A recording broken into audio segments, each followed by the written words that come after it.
أعوذ بالله من الشيطان الرجيم. بسم الله الرحمن الرحيم. الحمد لله رب العالمين، والصلاة والسلام على نبينا محمد وعلى آله وأصحابه أجمعين. أما بعد. Esselamu Aleyküm ve Rahmetullahi ve Berekatuhu. Birini sevdinse ona sevgini bildir. Bu Allah'ın Resulü sallallahu aleyhi ve sellemin meşhur hadislerinden bir sitattır. Değerli dinleyiciler, elbette ki her bir şəxsin zihninde sevgi var ve nifrət var. Bu her şəxsə aiddir, her bir şəxsə. Sevgi var, nifrət var, qorxu var, cəsarət var, qəzəb var və mülayimlik var. Hər birimizdə bunlar vardır. Biz sadəcə olaraq həyat tərzimizə görə bunların hansını isə həyatımızda önə çəkərək aktivləşdiririk və həyatımızı bunun üzərində qururuq ki, müasir dünyamızın inkişafında biz görürük ki, cəmiyyəti təkliyə, özünə çəkirlər. Yəni, özün əsassan, özün üçün qazan, özün ye, özünü düşün, başqaları ilə işin olmasın, nəyinə lazımdır, heç kəsə inanma. Bax, bu sözlər bəzən həyatda yerinə otursa da, filankəs düz deyir, demiş olsa da, bu Allahın bizdən istədiyi tərbiyə deyil. Allah bizdən bu tərbiyəni istəmir. Allah bizdən cəmiyyət olmaq tərbiyəsini istəyir. Cəmiyyət ol, toplu olun, sevin bir-birinizi. Sən yedin, başqasını düşün. Sən sevindin, başqasını da sevindir. Vəziyyətin gözəldirsə, başqasının da vəziyyətinin gözəlləşməsinə çaba göstər. Güzəşt et, bağışla. Yəni ki, Allah bizdən tamamilə fərqli bir şey istəyir. Amma bizim bugün müasir dünyamız isə insanları təkliyə çəkir. Bu, sırf şeytanın metodikasıdır. Bəli, bəli, dəyərli insanlar. Sırf şeytandır ki, insanı təkliyə çəkir. Əvvəllər uşaqlar toplu oyunları sevərdi. Birliyə yığılıb toplu oynayardılar. Amma bugün uşaqlar toplu olsa belə hamı təkdir. Öz evində, öz otağında, qaranlıqda oturub, telefon əlində, hətta toplumda olsa belə təklik özü təkdir. Zehni, şuuru təkdir. Bu da göstərir onun gələcək həyatında da heç kəsi sevməməsinə, yalnız özü üçün çalışmasına. Allah isə bizdən bunu istəmir. Bir gün Allahın Resulü sallallahu aleyhi və səlləm məsciddə oturmuşdu. Bir şəxs ona yaxınlaşdı. Bu hədisi Ənəs bin Məlik radiyallahu anhu rəvayət eləyir. O deyir, mən Allahın Resulünün yanındaydım. Biri ona yaxınlaşdı, dedi, ya Resulallah, filankəsi barmağı ilə göstərdi, amma hədisdə o şəxsin adı keçmir. Filankəsi Allah üçün sevirəm. Bilmirəm nədəndir qəlbimdə, ona o qədər sevgi var ki. Allahın Resulü dedi, ona demisənmi bunu? O dedi, yox ya Resulallah. Niyə deyim ki, sevirəm öz içimdə. Dedi, yox, belə deyil. Get, onu Allah üçün sevdiğini ona de.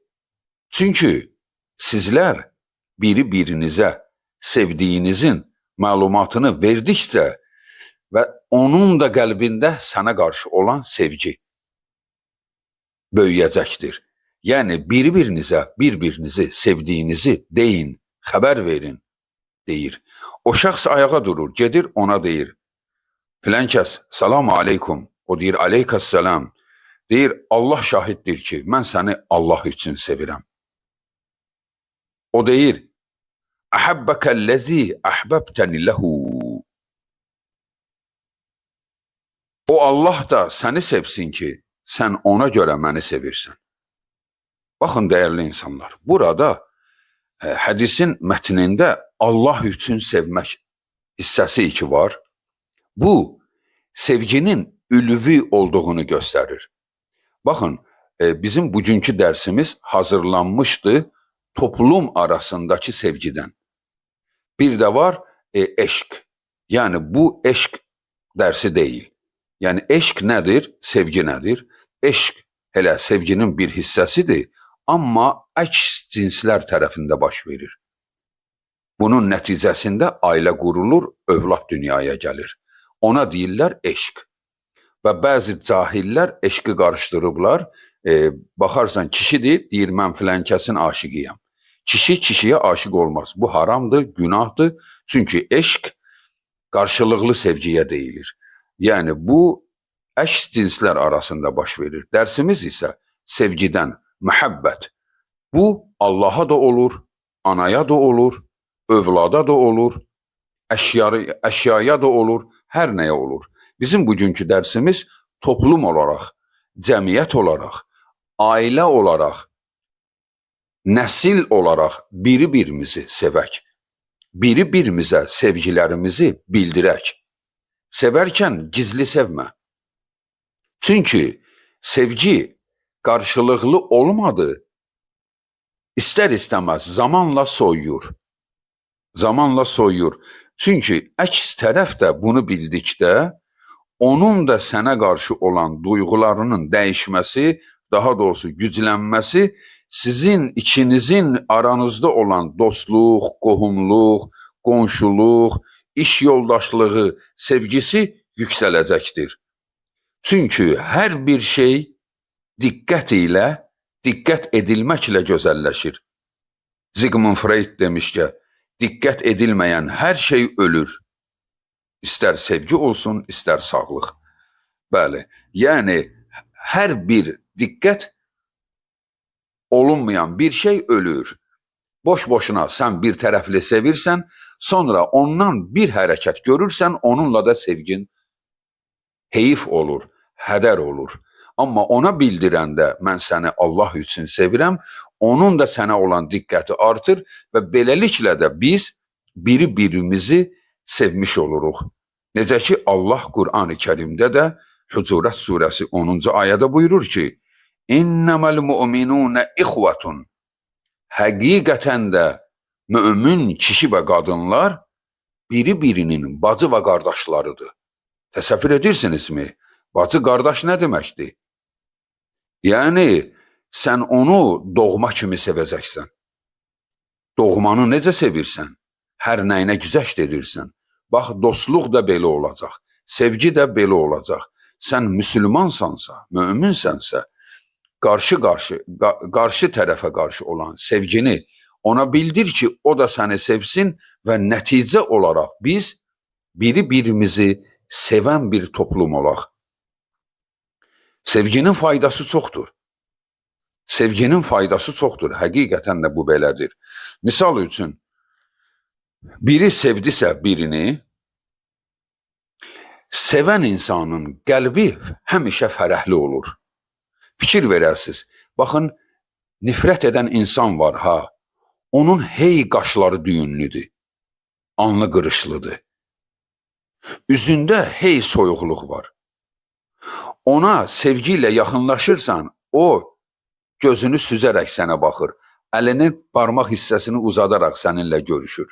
Çünki o şəxsin içində sevgi yoxdur. Ona deyirlər, daş üzlü insan. Yəni bu insanın üzündə sevgi dizgisi yoxdur. O isə sevgi dizgisi olan insan. Onun üzünün çöhrəsi gözəl olur. Çünki onun qəlbində həmişə mərhəmət var, sevgi var. Ona görə də onu aldatmaq asandır. Deyirlər aldadandan sonra, bu nə saf adamdır. Öz aralarında gülürlər. Ey sevən insanı aldadan insan. Bilginən ki, sən uduzmusan. Aldanan, sevən insan isə heç vaxt uduzmamışdır. Heç vaxt. Çünki sən sevdiyinə görə Allah yanında Allah da səni sevir. Və Allah da qüdsi hədisdə buyurmuşdu. Kim Allah üçün sevərsə, Allah Cəbrailə səslənərək deyər, ey Cəbrail, mən filənkəsi sevirəm. Sənə də vacib oldu, onu sev. Və get bunu hamına xəbər ver. Və Allahın Rəsulu deyir, Cəbrail enərək bütün mələklər toplumuna enərək səslənər. Ey Allahın mələkləri, filənkəsi Allah sevir və hamınıza sevməyə əmr edir. Və onlar da səni sevməyə başlayar. Təsəvvür edirsənmi? Səni ruhani aləmdə sevirlər. Allah sevir, onun mələkləri sevir. Bundan sonra sənə biri xəyanət eyləsə nə edər ki? Və yaxud da ki, sevginin qarşılıqlığını görməsən, sənə nə olar ki? Heç nə uduzmamısan, ey insan. Sən sev, sənin içində sevgi olsun. Sənin qəlbin rahat olacaq. Sən hətta xəyanəti görəndə belə, hətta gözündən ayrılıq göz yaşı gəlsə belə, dostundanmı, bacı qardaşındanmı və yaxud da ki, digər sevdiklərindən bir xəyanət görsən belə, sənin gözündən ona qarşı olan sevgi gözyaşları gələcək. Onunla yaşadığın gözəl günləri xatırlayıb da deyəcəksən, heyf. Heyf o cür insandan, o cür sevgimizdən artıq o məni sevmir. Bax, sənin hətta acı günün belə gözəlliyi ilə tamamlanacaq. Çünki sənin içində sevgi mərhəməti var. Ona görə də sevməyin qəlbə olan faydası budur. O qəlbi fərəhləndirir. Sevginin başqa faydası odur ki, insan sevdiği adama qulaq asır. Onu dinləyir. Çünki onu sevir. Heç ola bilsin ki, ona yaxşı məsləhət vermir. Amma onu sevdiyinə görə o düşünür ki, o bilir ki, özü də həqiqəti bilir. O onu sevirsə, heç vaxt yalan danışmayacaq. Heç vaxt onu uçuruma atmayacaq və ona doğru məsləhəti verəcək. Birdən əks tərəf sənə xəyanət eyləsə, yəni sən demə, sən onu sevirdin, o isə səni yanlış istiqamətə yönəltdi.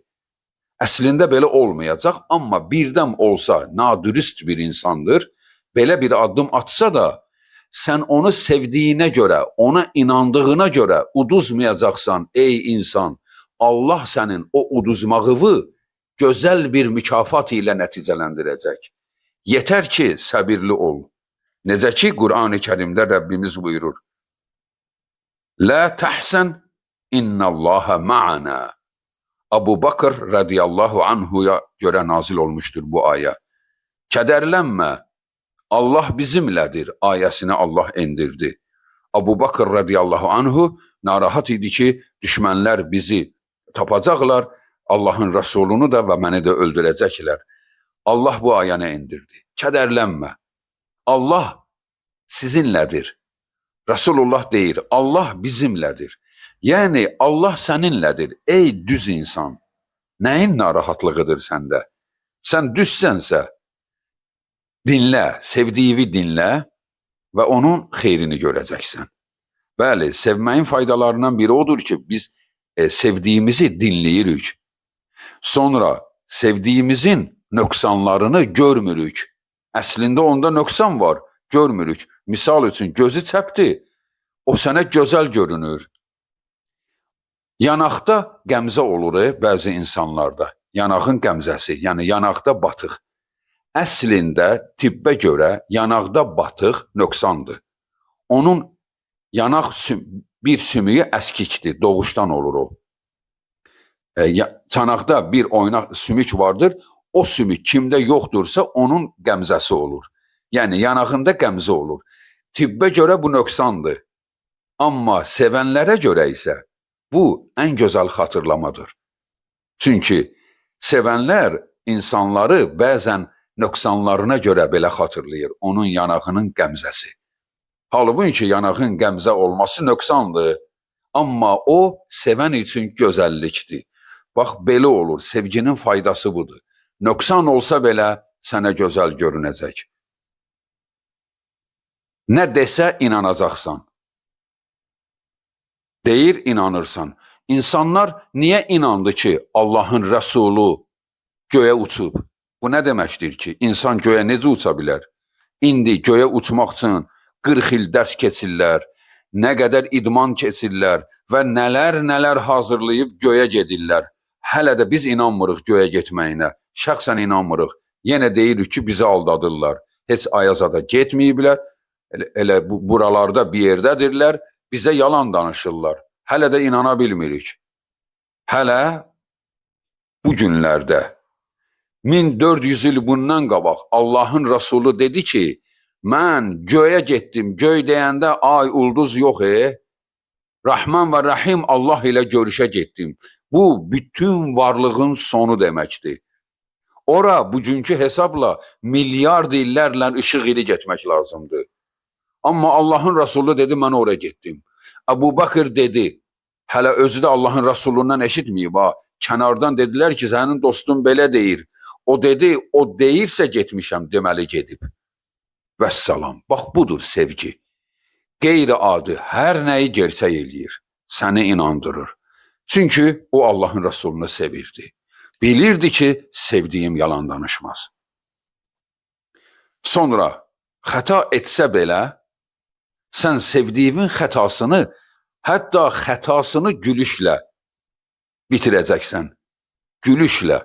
Nə qədər olur, sevdiyin birisi sənə zərər verir, amma sən gülürsən. O sənin maşınını əzib, qiymətli maşınını vurub divara, o hadisəni gülərək danışırsan. O necə maşını divara vurdu, necə zədə verdi sənə və yaxud da ki, səni toxundu, səni yıxıtdı, sən yıxıldın, üstü başın batdı, amma gülməkdən qəhqəhə çəkib gülürsən. Niyə? Çünki sənin başına bu oyunu gətirən sevdiyindir. Bax, sevgi, gör həyatı necə gözəlləşdirir. Sevməsəydin necə? Sənin əlindən sarfeti yerə salsaydı, başına çığırıb deyəcəkdin. Fikir ver də, korsan. Niyə? Çünki sevmirsən. Bax, sevməsən, qəpiyinə görə belə intiqam alırsan. Sevsən, dünyavı itirsən belə, zövq ilə onu danışırsan. Ona görə dəyərli insanlar, Allah və Rəsulu bizə sevməyi tövsiyə edir. Və özü də sevmək var ikən, mümkündür sevməksə, niyə nifrət etməliyik ki? İçimizdə sevgiyə yer var ikən, niyə ora nifrəti doldurmalıyıq ki? Halbuki nifrətli insan var ha, o sevgisiz insan var ha, daş üzlü insan. Onu ondan başqa, özündən başqa sevən yoxdur. Heç kəs onu sevmir. Hətta onun bəlkə də valideyni belə bu nə yaramaz övlad oldu deyə keçir üstündən. Çünki sən sevməsən, səni sevməyəcəklər. Sən niyə belə düşünürsən ki, mən sevməyim, qoy mənim nazımı çəksinlər. Bax, dəyərli insan, naz çəkmə aşiqlər arasında olur. Qarışdırmayın bunu. Bir qız bir oğlana naz edər. Bu oğlan onu sevgisindən, onun nazı ilə oynayaraq nəticədə sevgini bərpa edir. Bu sevgidə baş verir. Bu eşqdə baş verir, üzr istəyirəm. Sevgidə deyil, sevgi qarşılıqlıdır. Sən qonşuna naz etsən bir dəfə, 2 dəfə, o səndən üz döndərəcək. Deyəcək, niyə mən onun qabağında alçalmalıyam ki? 1 dəfə, 5 dəfə, 10 dəfə, niyə sənə bu qədər güzəşt etməlidirlər? Deməli, sən nifrətini boğmalısan. Nifrət baxmayaraq ki, insanda hər bir şəxsdə var. Nifrət var. Ən sevimli adamda da nifrət var. Ən mərhəmətli adamda da nifrət var. Rasullahda da nifrət olub. Rasullahda nifrət olub, şeytana nifrət eləyib. Rasullahda nifrət olub, zina edən insana və yaxud da ki, böyük günahı edən insana o hərəkətinə nifrət edib. Və onu ondan çəkindirib, çəkinməyibsə onunla döyüşüb, vətənə xəyanət edənə nifrət ediblər, boynunu vurublar vətəni xaininin. Çünki vətənə xəyanət bütün namusa xəyanətdir. Yəni, bəzi günahlar vardır, biz ona nifrət edirik. O əməli sevmirik. Bəli, nifrət də təbiidir, yerində olanda faydalı olur. Amma insanlığa deyil, dünya işlərinə görə nifrət etməzlər. O mənim pulumu itirdi. Buna görə nifrət etmə. Ona görə sən onu sev. inan ki, itirdiyindən qat-qat artığını tapacaqsan. Və ona görə də dəyərli insan, buna varsa, yer varsa, əgər sevgiyə yer varsa, nifrətə yer saxlama. Çünki nifrət səni öldürür, sevgi sənə həyat verir. Axı, bəzən insanlar deyir, yox, mən ona yaxşılıq edirəm, o mənə pislik edir. Mən ona nə qədər yaxşılıq etmişəm, mənim dalımca danışır. Dəyərli insan, hələ dalımca danışmaq sözünü yavaş-yavaş təhlil elə. O mənim arxamca danışır, deyirsən. Arxa nə deməkdir? Deməli, o səndən geridədir. Sən ondan irəlidəsən ki, o sənin arxanca danışır. Yəni, o sənin arxandadır. Deməli, sənin arxandadırsa, sən yoluna get, sən irəli get, yaxşı işlər gör, qoy elə arxanca danışsın. Ya sonunda təslim olub dostun olacaq və yaxud da ki, qoy elə pis olaraq arxanda qalsın. Arxanda qalanlara görə sən irəlidə olanları məhv etmə. Səni irəliyə sevgi aparacaq. Sevgi səni yüksəldəcək Allaha tərəf. Nifrət isə səni aşağı salacaq şeytana tərəf. Sel gedər, daş qalar. El gedər, qardaş qalar. Atalar deyib. Bəli, hər nə keçir gedir. Amma qardaşlıq qalır. Sən sevdinsə, birinə qarşı məhəbbətin oldusa, onunla sənin arandakı qardaşlıq qalacaq. İllər keçir, maddi vəziyyətimiz dəyişir, yaşımız dəyişir, amma sevdiklərimiz qalır. Niyə? Çünki sevmisən və səni sevib. Bunlar qalır, heç biri qalmır. وَالَّذ۪ينَ آمَنُوا أَشَدُّ حُبًّا لِلّٰهِ Bakara suresi 165. Həqiqətən də əsli sevgi Allah üçün sevməkdir. Allah üçün sevgi ən yüksək sevgidir, Allah deyir. Allah üçün sevmək, Allahı sevmək, Allah üçün sevmək, bu ən gözəl sevgidir. Bunu özümüzdə yaradaq, içimizdə yaşadaq. Bu da belə bir şeydir ki, gəldisə əbədi səninlə qalmır. Hər an şeytan onu səndən almağa çaba göstərəcək. Sən birini sevirsən, hey şeytan sənə onun bəzi əməllərini göstərəcək ki, o sənə bunu etdi, onu etdi. Sən daima sevgini yüksəlt ki, şeytanın sənə gücü çatmasın və Allah da səni qoruma altına salsın. Bəli, dəyərli insanlar, sevgi ilə yaşa ki, sən də seviləsən. Sevildinsə, dünyada da var olacaqsan, ölümdən sonra da var olacaqsan. Hər dəfə xatırlananda ən gözəl insan kimi xatırlanacaqsan. Hətta vaxtı ikən səni sevməyən insanlar belə, bəlkə də məzarının üzərində peşimançılıq göz yaşı tökəcəklər. Və kimsə deməsin, məndən sonra onun tökəcəyi göz yaşı nəyimə lazım? Heç vaxt. Bu, həqiqətən də nadanın sözüdür. Bilən adam isə bilir, vardır onun faydası sənə. Sən öldükdən sonra dünyadan xəbərin olmur. Amma Allah istəsə, sənə bir xəbəri gətirə bilər. Məgər sən Rəbbivin huzurunda olanda, sənə xəbər gəlsə ki, filan düşmənin məzarının başında göz yaşını tökür və Allahdan af diləyir, sən nə deyərsən? İnanıram ki, deyərsən, Allahım onu bağışla. Çünki sən sevərək dünyavı dəyişdin. Bəli, sevərək yaşayaq, sevərək ölək ki, çünki sevgini yaradan Allah bizi yalnız bununla gözəl qarşılayacaq. Vəssalamu aleykum və rəhmətullahi və bərəkatuhu.